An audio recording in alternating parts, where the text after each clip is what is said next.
Nama Sylvester Matutina kembali jadi sorotan nasional pada Agustus 2025. Setelah sekian lama namanya meredup dari pemberitaan, kini publik kembali menyoroti sosok yang dikenal aktif di dunia sosial dan politik Indonesia ini. Kembalinya kasus Sylvester ke permukaan bukan tanpa alasan. Ada sejumlah pertanyaan besar yang belum terjawab, dan masyarakat pun menuntut kejelasan. Sylvester Matutina adalah Ketua Umum Solidaritas Merah Putih, atau yang lebih dikenal dengan singkatan Solmed, sebuah organisasi relawan yang cukup berpengaruh di kancah politik nasional. Selain itu, ia juga pernah menjabat sebagai Wakil Ketua Tim Kampanye Nasional Prabowo Gibran pada Pilpres 2024, memperkuat posisinya sebagai salah satu tokoh penting di lingkaran kekuasaan. Kiprahnya di berbagai kegiatan sosial dan politik membuat namanya tidak asing di telinga masyarakat, terutama mereka yang mengikuti perkembangan politik tanah air. Namun, sorotan kali ini bukan soal prestasi atau jabatan yang pernah diemban Sylvester. Ia kembali menjadi perbincangan karena kasus hukum lama yang menyeret namanya. Pada tahun 2019, Sylvester divonis 1,5 tahun penjara atas tuduhan melakukan fitnah terhadap mantan Wakil Presiden Yusuf Kala. Proses persidangan saat itu berlangsung cukup panas dan menyita perhatian publik, mengingat kedua tokoh ini memiliki pengaruh besar di Indonesia. Vonis tersebut sempat menjadi headline di berbagai media, namun perlahan menghilang dari radar pemberitaan. Putusan pengadilan terhadap Sylvester sudah berkekuatan hukum tetap atau inkrah sejak tahun 2019. Namun, yang menjadi pertanyaan besar adalah mengapa hingga pertengahan 2025, eksekusi atas vonis tersebut belum juga dilakukan. Selama 6 tahun, tidak ada kejelasan mengenai pelaksanaan hukuman, dan hal ini menimbulkan spekulasi di tengah masyarakat. Banyak yang bertanya-tanya, apakah ada faktor tertentu yang membuat proses eksekusi ini tertunda begitu lama? Publik pun semakin penasaran dan mulai membahas kasus ini di berbagai platform, mulai dari media sosial hingga forum diskusi. Banyak yang menilai, kasus Sylvester menjadi contoh nyata bagaimana proses hukum di Indonesia bisa berjalan lambat, terutama jika melibatkan tokoh yang memiliki kedekatan dengan lingkaran kekuasaan. Tidak sedikit pula yang mempertanyakan integritas aparat penegak hukum dalam menegakkan keadilan secara adil dan transparan.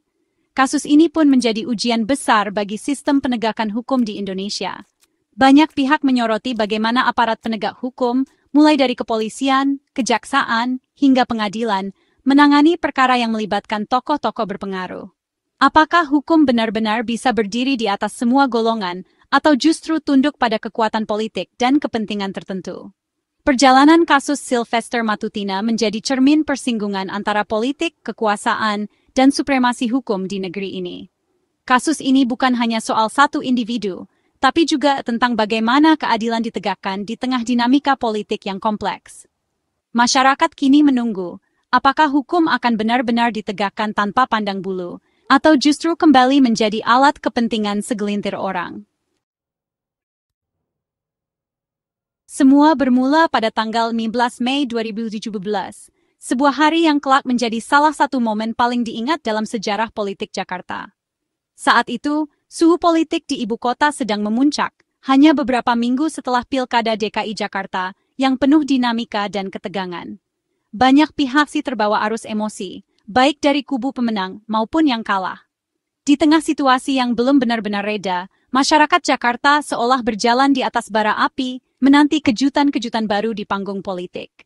Di tengah panasnya suasana pasca Pilkada DKI Jakarta, ribuan orang turun ke jalan, memperlihatkan betapa besarnya perhatian publik terhadap isu-isu politik yang sedang berkembang. Demonstrasi dan aksi massa menjadi pemandangan sehari-hari, menandakan betapa masyarakat sangat terpolarisasi. Pada saat itulah Sylvester, Ketua Umum Solidaritas Merah Putih atau Solmed, tampil di hadapan publik. Dengan suara lantang, ia menyampaikan orasi yang langsung menyita perhatian. Dalam pidatonya, Sylvester melontarkan tuduhan keras kepada Wakil Presiden Yusuf Kala, menyebutnya sebagai aktor di balik berbagai persoalan bangsa. Orasi ini bukan sekadar kritik, melainkan tudingan yang sangat tajam dan berani, sehingga membuat banyak orang terkejut. Tak butuh waktu lama, orasi kontroversial itu langsung menyebar luas di berbagai media. Media sosial dipenuhi perdebatan sengit, sementara televisi dan portal berita nasional menyorot pernyataan Sylvester sebagai headline utama. Berita tentang tuduhan kepada Yusuf Kala menjadi viral, memicu reaksi keras dari berbagai kalangan, baik pendukung maupun penentang. Dalam orasinya, Sylvester secara gamblang mengaitkan nama Yusuf Kala dengan kemenangan pasangan Anies Sandi di Pilkada DKI Jakarta. Ia menuduh JK memainkan isu-isu sensitif demi kepentingan politik tertentu.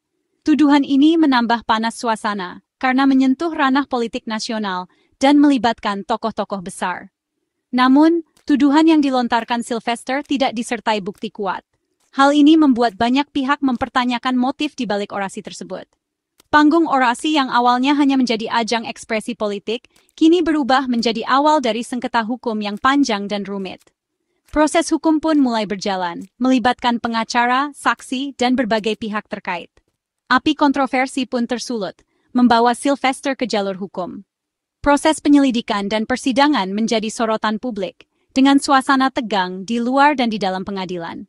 Setiap perkembangan kasus ini selalu dinanti dan diperdebatkan oleh masyarakat luas.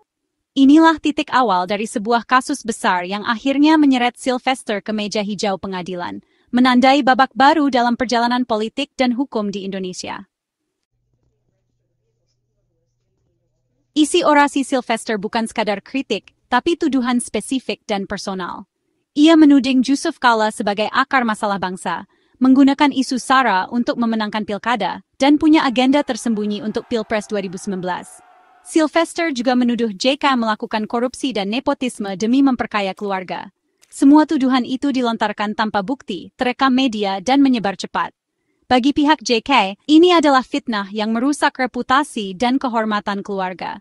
Tuduhan inilah yang akhirnya menyeret Sylvester ke ranah hukum. Tuduhan Sylvester memicu kemarahan keluarga besar Yusuf Kala di Sulawesi Selatan. Mereka mendesak JK menempuh jalur hukum demi memulihkan nama baik keluarga. Melalui kuasa hukumnya, laporan resmi dibuat ke polisi atas dasar pencemaran nama baik dan fitnah. Langkah ini menegaskan bahwa kebebasan berpendapat ada batasnya. Fitnah harus dipertanggungjawabkan. Proses hukum pun dimulai, memindahkan perdebatan dari panggung orasi ke ruang sidang. Keluarga JK ingin membuktikan tuduhan itu tidak benar dan menuntut pertanggungjawaban. Setelah laporan polisi dilayangkan, kasus Sylvester mulai memasuki babak baru di Pengadilan Negeri Jakarta Selatan. Proses hukum yang berjalan ini menjadi sorotan publik karena melibatkan tokoh-tokoh penting dan isu kebebasan berpendapat yang sedang hangat diperbincangkan. Setiap persidangan selalu dipenuhi awak media, keluarga, dan pendukung kedua belah pihak yang menanti hasil akhir dengan penuh harap dan cemas. Dalam persidangan, Sylvester didakwa melanggar pasal 311 KUHP tentang fitnah. Bukti utama yang diajukan jaksa adalah rekaman orasi yang dianggap mencemarkan nama baik JK. Rekaman ini diputar di hadapan majelis hakim, menjadi pusat perhatian dan perdebatan sengit antara jaksa dan tim pembela. Jaksa penuntut umum menegaskan bahwa tuduhan yang dilontarkan Sylvester tidak memiliki dasar fakta yang kuat dan telah merusak nama baik JK secara signifikan. Mereka menekankan bahwa tindakan Sylvester bukan sekadar kritik, melainkan fitnah yang dapat menimbulkan keresahan di masyarakat. Di sisi lain, tim pengacara Sylvester berusaha keras membela kliennya. Mereka berdalih bahwa pernyataan Sylvester adalah bentuk kritik sosial yang seharusnya dilindungi oleh undang-undang. Namun, tanpa bukti pendukung yang kuat, argumen mereka dianggap lemah oleh majelis hakim. Perdebatan di ruang sidang pun berlangsung alot dan penuh emosi. Setelah melalui serangkaian sidang yang panjang dan melelahkan, akhirnya majelis hakim menjatuhkan vonis bersalah kepada Sylvester. Ia dijatuhi hukuman 1,5 tahun penjara pada tahun 2019. Keputusan ini dibacakan di hadapan publik, menandai akhir dari proses persidangan tingkat pertama yang penuh dinamika. Putusan ini menjadi kemenangan hukum bagi JK dan para pendukungnya, sekaligus pukulan telak bagi Sylvester dan keluarganya. Banyak pihak menilai keputusan hakim sebagai preseden penting dalam kasus pencemaran nama baik di Indonesia. Namun, perjalanan hukum Sylvester belum berakhir di sini. Tim kuasa hukumnya segera menyiapkan langkah banding, berharap keadilan masih bisa diperjuangkan di tingkat pengadilan yang lebih tinggi. Sylvester mengajukan banding dan kasasi, tapi semua upaya hukum kandas. Pengadilan Tinggi dan Mahkamah Agung menolak permohonannya, menguatkan vonis 1,5 tahun penjara. Putusan Mahkamah Agung pada 2019 membuat kasus ini inkrah, final dan wajib dieksekusi. Secara hukum, tidak ada lagi alasan untuk menunda pelaksanaan hukuman. Bola kini di tangan kejaksaan untuk mengeksekusi vonis. Namun, eksekusi tak kunjung dilakukan, menimbulkan tanda tanya besar. Publik menanti langkah tegas aparat penegak hukum. Meski vonis inkrah sejak 2019 hingga Agustus 2025, Sylvester belum dieksekusi. Penundaan ini menimbulkan presiden buruk dan mencederai rasa keadilan masyarakat. Sorotan publik dan tokoh hukum memaksa Kejaksaan Agung angkat bicara. Kepala Pusat Penerangan Hukum Kejagung menegaskan eksekusi harus segera dilakukan. Kejari Jakarta Selatan mulai bergerak, melayangkan undangan eksekusi pada Sylvester. Sylvester menyatakan siap menjalani proses hukum, meski mengaku belum menerima surat resmi. Proses eksekusi kini tinggal menunggu waktu. Isu damai atau pertemuan Sylvester JK dibantah tegas oleh keluarga JK. Juru bicara dan putri JK menegaskan tidak ada negosiasi, bahkan menyebut Sylvester buronan hukum. Meski secara pribadi JK telah memaafkan Sylvester, proses hukum tetap harus berjalan. Maaf pribadi tidak menghapus tindak pidana yang sudah inkrah. Kasus ini sudah menjadi urusan negara, bukan lagi sekadar persoalan individu. Penyelesaiannya harus melalui eksekusi putusan pengadilan. Keluarga Eka menutup pintu damai di luar jalur hukum, menuntut keadilan ditegakkan. Tertundanya eksekusi Sylvester jadi simbol dilema penegakan hukum di Indonesia. Publik curiga, apakah kedekatan Sylvester dengan kekuasaan membuatnya kebal hukum? Penundaan eksekusi menggerus kepercayaan pada institusi penegak hukum. Ketegasan kejaksaan kini jadi tolok ukur integritas mereka. Kasus ini juga jadi pelajaran penting kebebasan berpendapat ada batasnya. Fitnah punya konsekuensi hukum. Eksekusi yang transparan akan memulihkan kepercayaan publik dan menegaskan tak ada yang kebal hukum. Kini semua mata tertuju pada kejaksaan, menanti penuntasan utang keadilan yang terlalu lama tertunda.